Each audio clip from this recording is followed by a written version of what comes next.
This video focuses on Donald Trump's reactions to recent international developments, specifically an ultimatum from Iran delivered via Pakistani mediators.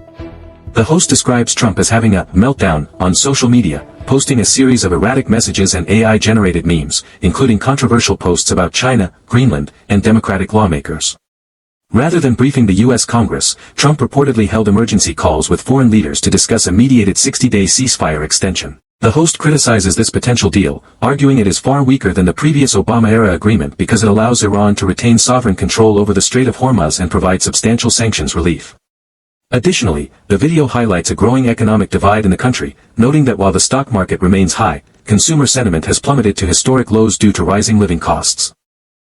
Donald Trump is going ballistic this morning as he is preparing to cave to Iran. Trump is making social media post after social media post, each more deranged than the next. Iran issued its final ultimatum to Donald Trump, communicated through Pakistani mediators who have been in Tehran over the past 24 hours. This would be a deal if accepted by Donald Trump and the United States, which is far worse than Obama's deal. But Donald Trump rushed to hold an emergency call, not with the United States Congress, nor is he addressing the American people, but it's a phone call with Pakistan, the UAE, Saudi Arabia, Qatar, Jordan, Turkey, and Egypt, which is taking place right now. And then rather than address Congress or address the American people about a deal that would be much worse than the Obama non-nuclear deal that Donald Trump pulled us out of, Donald Trump rushes to Barack Ravid from Axios,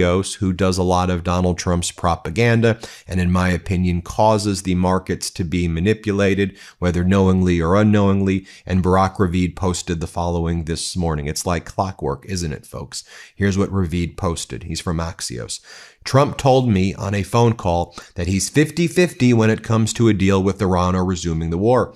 Either we reach a good deal or I'll blow them to 1,000 hells, he said.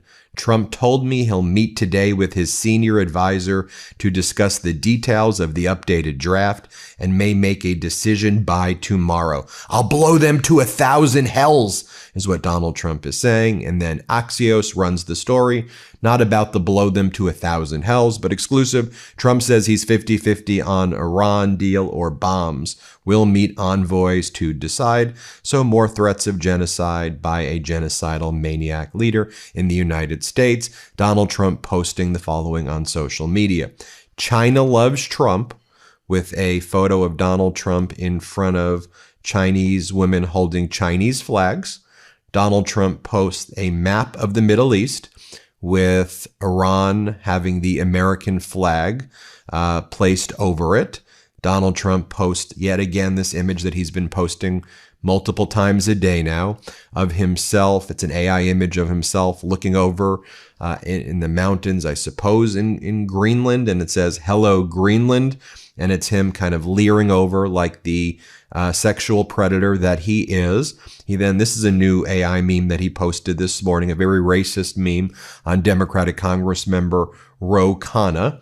And it's a photo of Ro Khanna with fangs, holding a sheep that apparently has money in it. And Ro Khanna, then it says, "Sleazebag Ro Khanna, lies, lies, lies." And then Trump writes, "A Democrat. Don't allow this sleazebag on Fox News." So Donald Trump is so intimidated by Ro Khanna, he's saying, don't allow Ro Khanna to be on Fox News. How pathetic can you get? And then Donald Trump posting photos of himself with Xi Jinping.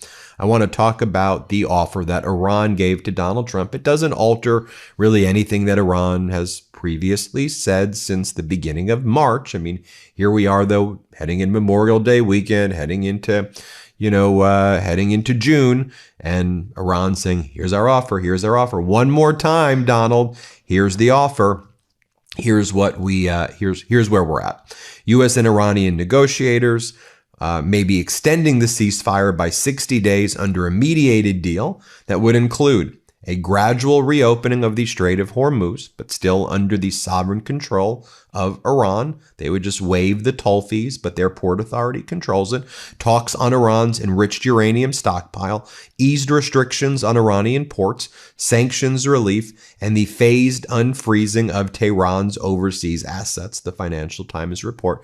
And you may be saying, as I look through these things, like details, gradual reopening of Strait, it would also include a commitment to discussing perhaps diluting Iran's highly enriched uranium, whereas under Obama's deal, it was removing the highly enriched uranium and diluting it and having international inspectors make clear that there was no enriched uranium weapons grade in Iran. But now, what a great deal. They're going to discuss a framework to discuss potential diluting. Yay! And they're going to reopen the Strait of Hormuz gradually, which was open before, and Iran controls it. Yay! The U.S. would ease its blockade over the Strait of Hormuz, the blockade of the blockade, okay. The U.S. would also begin an unfazed freezing of Iran's assets. So wait a minute, you all got livid at Obama for unfreezing Iranian assets at a very small amount that frankly predated the revolution and was just actually was Iran money to begin with. And now you all are going to do that on steroids times 100. What the art of the deal, folks, the art of the deal. The sequence of events, though, is Iranian officials told Al Jazeera. Trump rushed to Barack Ravid to manipulate the market, but the sequence was an Iranian official told Al Jazeera that Iran reached the draft agreement with Pakistani mediators and was waiting for the U.S. response. This was Iran with Pakistan. MB Ghalibaf, Iran's parliament leader, he was meeting with Pakistan's leader yesterday, and then you had Foreign Minister Araghchi meeting with Pakistan's leader yesterday. That's what actually was going down. I mean, you see the photos of what was happening right here. You know, the Trump regime will say, "Oh, this is what was going on." Let me show you what was going on.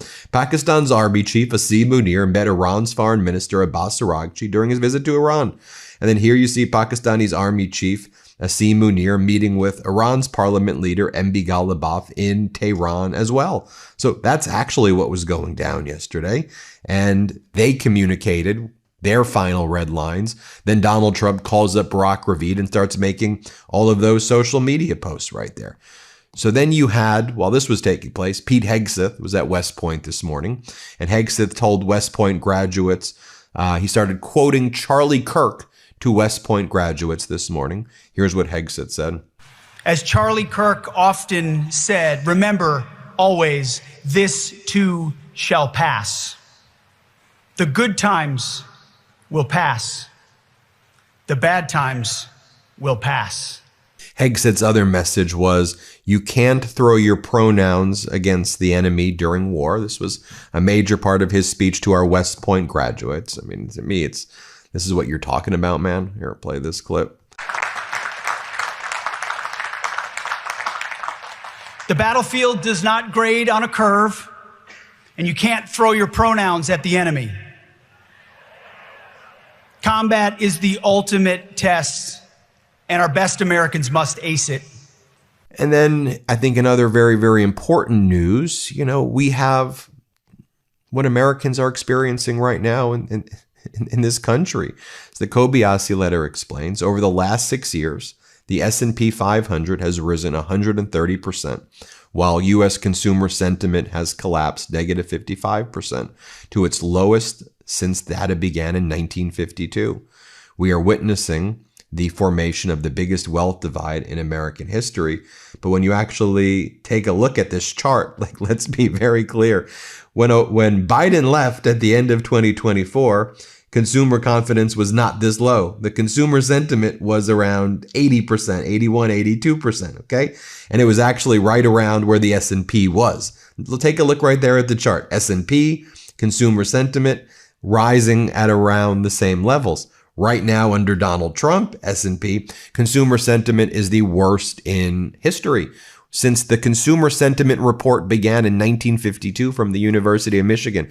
By far, consumers feel the worst. Why? Because they can't afford anything. They can't afford their groceries. They can't afford gas. They can't afford homes. They can't afford rent. They're late on credit cards. They don't have health care. We're in a jobs recession right now. But then you've got MAGA Republican Congress members out there like Mike Lawler. That's whose district Donald Trump spoke in yesterday at that deranged speech Trump gave in New York. Here's what he's saying when he went on state regime media. Let's play this clip. But just coming back to the economy, Congressman, a lot of Americans, I'm sure in your district as well as others across the country, are really still feeling economic pain when they look at their paychecks right now and how they're having to spend it. The president not getting good approval ratings right now. How do you and he fix that before November's midterms? Well, look, there are some really positive indicators. Take-home pay is up. The economy, the stock market continues to hit record highs. Yes, and while the American people are absolutely suffering right now, here's what the DOJ is also doing. Hat tip to Meryl Cornfield over at the Washington Post. She does a great job. And here's what she uncovered on the DOJ website. The Trump administration is quietly deleting info about Capitol attacks, about the Capitol attack from the DOJ website as it prepares to give funds to January 6ers, right? Donald Trump's $1.8 billion slush fund. Now they're going through the DOJ website and they're deleting all this stuff from the DOJ website that relates to the January 6th insurrection. This week, the DOJ deleted a press release about one man with an ongoing child solicitation case who came to the Capitol with bear spray. And you can see right here, and it's a man named Andrew Tate. Andrew Tate actually pled guilty to child solicitation, a child sex crime in Houston. 10 years he had to register as a registered child sex offender, and you're removing that guy's information from the DOJ website. Someone who was involved in assaulting law enforcement, someone who was with bear spray and a metal whip. What the hell's going on here? Well, that's where we're at right now. We'll keep you posted every step